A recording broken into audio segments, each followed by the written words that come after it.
रंग बदलने वाले 3 जादुई शेर भाई और कातिल बाघ का कहर। एक जंगल में रंग बदलने वाले 3 जादुई शेर भाई रहते थे, जो कि बहुत ही ज्यादा सुंदर थे। एक का नाम था शेरू, दूसरे का नाम था शिम्बा और तीसरे का नाम था बगीरा। वह तीनों भाई बड़े ही अच्छे स्वभाव वाले शेर थे। वह कभी भी किसी भी जानवर को परेशान नहीं करते थे। जंगल के जानवर भी उन शेरों की तारीफ अक्सर ही जंगल में करते रहते थे। अरे वाह, ये कितनी अच्छे शेर हैं। ये कभी भी किसी को भी परेशान नहीं करते हैं। हमारी किस्मत कितनी अच्छी है जो हमें हमारे जंगल में इतने अच्छे शेर मिले हैं। ऐसे शेर मैंने अपनी जिंदगी में पहले कभी नहीं देखे हैं। तब भालू बोलता है, हाँ हाँ बकरी बहन, तुम सही कहती हो। हम बहुत ही खुशनसीब हैं जो हमें इनके जैसे शेर मिले हैं। मैं तो कहता हूँ भगवान सबके जंगलों में ऐसे ही राजा दे। उन जानवरों में एक बाघ भी था जो कि उन तीनों भाइयों से बहुत ही ज्यादा चिढ़ता था। वह खुद ही उस जंगल का राजा बनना चाहता था, लेकिन उन तीनों शेरों के अच्छे स्वभाव की वजह से जंगल के जानवरों ने उसे ही जंगल का राजा बना रखा था। कोई भी जानवर जब उन तीनों भाइयों की तारीफ करता तो उस बाघ को बहुत ज्यादा गुस्सा आता था। वह किसी न किसी तरह उन तीनों भाइयों को मारना चाहता था, लेकिन वह कभी भी सफल नहीं होता था। एक दिन वह बाघ अपनी गुफा पर बैठा हुआ इसी बात के बारे में सोच रहा था। अरे मैं ऐसा क्या करूं जो मैं इन तीनों शेर भाइयों को मारकर इस जंगल का राजा बन जाऊं। वह यही बातें सोच ही रहा था कि अचानक उसे सामने से एक रोशनी नजर आती है। वह तुरंत ही दौड़कर उस रोशनी के पास जाता है और उसके पास पहुंचकर वह देखता है कि उस रोशनी में से एक जादुई बोलने वाला पेड़ बाहर आता है। अरे तुम कौन हो भाई, और तुम यहाँ कैसे आए हो? मैं एक जादुई पेड़ हूँ। मैं बहुत दूर एक जादुई दुनिया से आया हूँ, लेकिन तुम बहुत परेशान लग रहे हो। क्या बात है, मुझे बताओ। क्या पता मैं तुम्हारी कुछ मदद कर सकूं।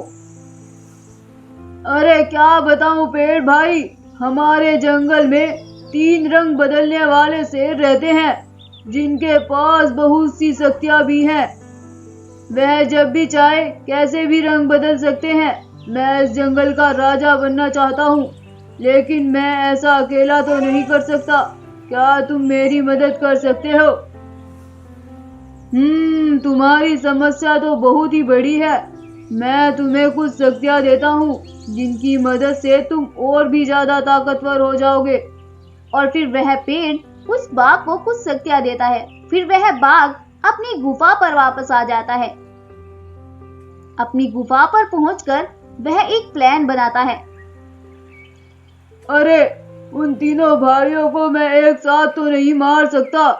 मुझे एक एक करके ही उन तीनों को मारना होगा। अगर मैं उन तीनों को मारूंगा तो वह तो मुझ पर ही भारी पड़ जाएंगे।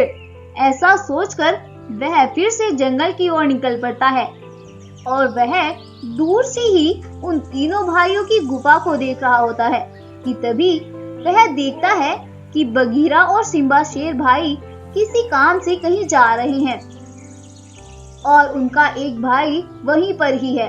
वह तुरंत ही उसकी गुफा पर जाता है और उससे बोलता है, तुम तीनों भाइयों ने इस जंगल में बहुत ही ज्यादा इज्जत कमा ली है। सभी जंगल के जानवर हर वक्त तुम्हारी ही तारीफ करते हैं।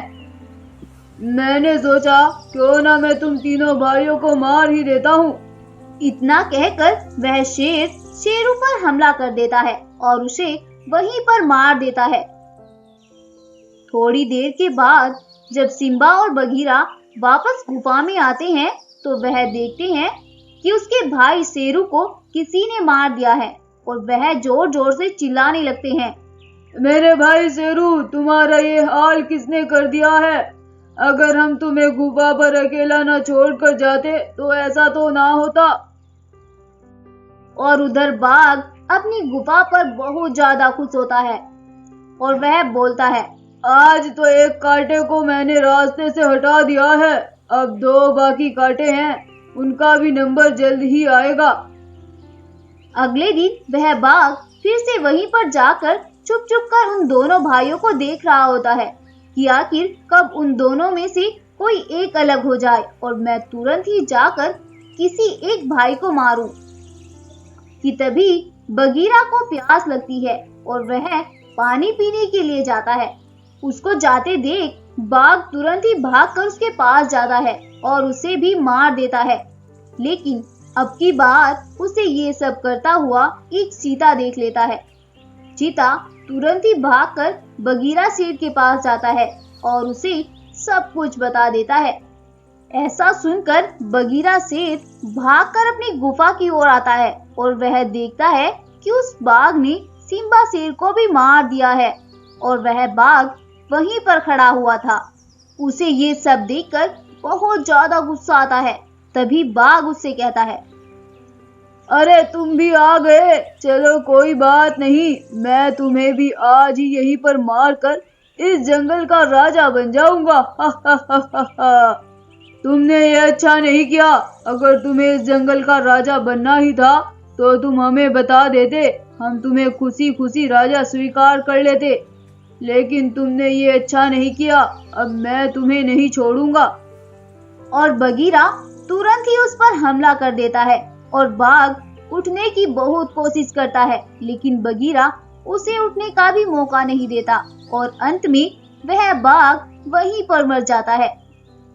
तभी वहां एक रोशनी होती है जिसमें से वही जादुई पेड़ बाहर आता है और वह बगीरा से बोलता है, तुम बहुत अच्छे और नेक हो, इस दुष्ट बाघ को मैंने ही शक्तियां दी थी। मैं यह देखना चाहता था कि तुम तीनों भाइयों में कितना प्यार है, लेकिन तुमने तो अपनी जान की फिक्र ना करके उस बाघ से बदला लेने के लिए तैयार हो गए, तो इसलिए मैं तुम्हारे दोनों भाइयों को दोबारा से जिंदा कर देता हूँ। क्या क्या सच में तुम मेरे दोनों भाइयों को दोबारा से जिंदा करोगे? हाँ हाँ भाई, तुम्हारे दोनों भाइयों को मैं दोबारा से जिंदा कर दूंगा। और तभी वह पेड़ उसके दोनों भाइयों को भी दोबारा से जिंदा कर देता है और वहां से गायब हो जाता है और वह तीनों भाई फिर से खुशी खुशी जंगल में रहने लगते हैं और यह कहानी यहीं पर खत्म हो जाती है। तो दोस्तों, क्या सीखा आपने इस कहानी से? कि मुसीबत के समय एक भाई ही दूसरे भाई के काम आता है, तो इसलिए हमें कभी भी अपने किसी भी भाई से लड़ना नहीं चाहिए, बल्कि उसके साथ बड़े ही हंसी खुशी से रहना चाहिए। स्टोरी अच्छी लगी हो तो वीडियो को लाइक करें, शेयर करें और हमारे चैनल को सब्सक्राइब भी जरूर कर ले।